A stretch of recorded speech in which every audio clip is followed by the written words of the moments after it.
Hey, we're going to talk about something that's, well, it's a really critical decision-making process for any first responder.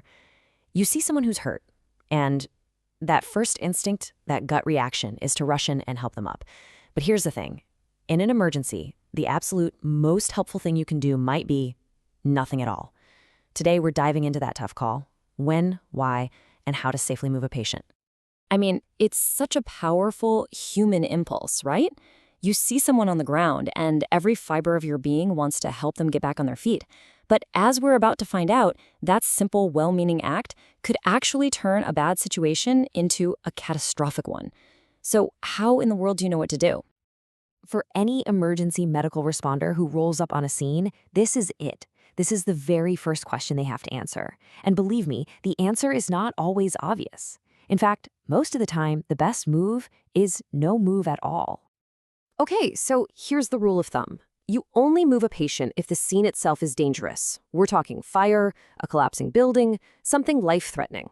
Or if they're in the way and you can't get to someone who's hurt, even worse. And the big one, if you absolutely cannot perform life-saving care, like CPR, right where they are. You got to think of these as the super rare life-or-death exceptions to the main rule, which is stay put.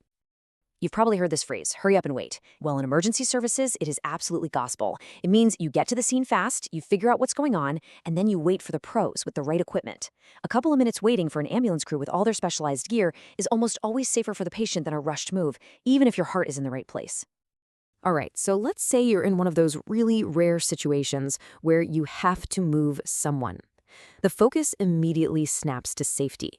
And not just for the patient, it's just as important for you, the provider. Because let's be real, an injured rescuer can't help anybody. This right here, this is the core principle of all medical care, from a first responder to a brain surgeon. Every single decision, every move, is guided by this one idea. An improper lift could turn a simple broken bone into a disaster, or even worse, cause permanent damage to the spinal cord. Okay, let's dive into this, because honestly, this isn't just for first responders. It's for anyone lifting, well, anything. The main idea is simple. Use your legs. They're the strongest muscles in your body.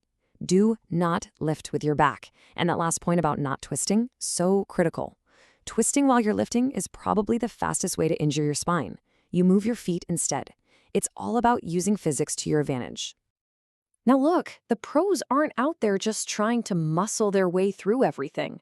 No way. They have a whole toolkit full of specialized gear designed to make moving patients way safer and more efficient. And using the right tool for the job isn't just a suggestion, it's non-negotiable.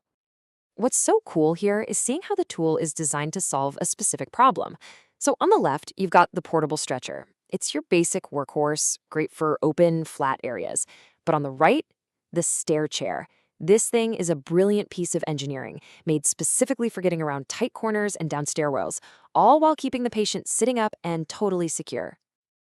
Anytime there's even a hint of a neck or back injury, this becomes one of the most important pieces of equipment on the scene. The whole point of the long backboard is to completely immobilize the spine, making sure nothing moves in a way that could damage that fragile spinal cord while they're being transported. And this thing? This is just genius. It shows how responders can adapt to really tough spots. So instead of trying to roll a patient onto a board in, say, a tiny bathroom, the scoop stretcher literally splits in two.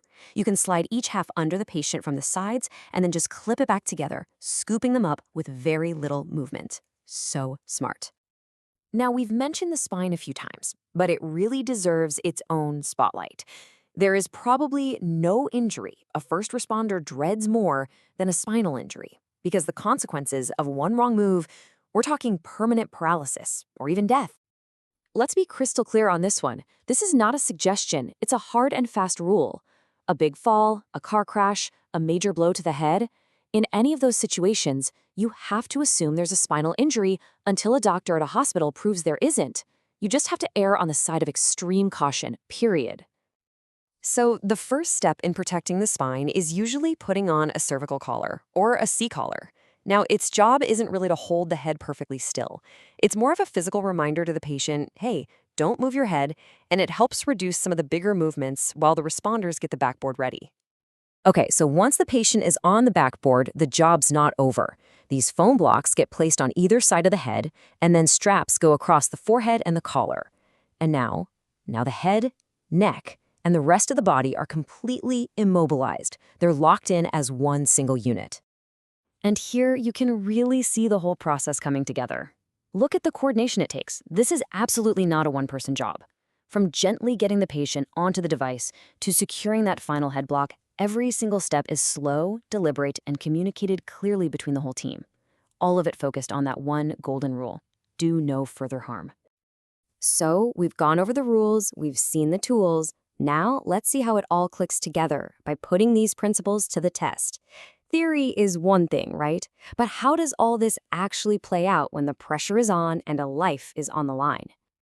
Just imagine getting this call. This is a total nightmare scenario.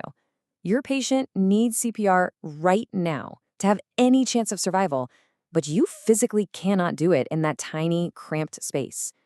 What do? Suddenly, all those rules about not moving the patient, they have a massive exception. This is a classic life-over-limb decision. The absolute certainty of death from cardiac arrest is a much bigger threat than the potential risk of a spinal injury for moving them. So the decision is clear. You have to do an emergency move.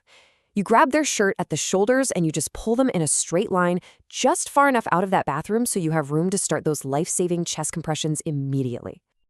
You know, it's this constant balancing act between risks and benefits, between moving fast and being cautious. The difference between a good outcome and a tragic one can come down to a single decision made in a split second. So really, the most important tool any responder has isn't a backboard or a stretcher. It's the knowledge to know when to act, and maybe even more importantly, when to just wait.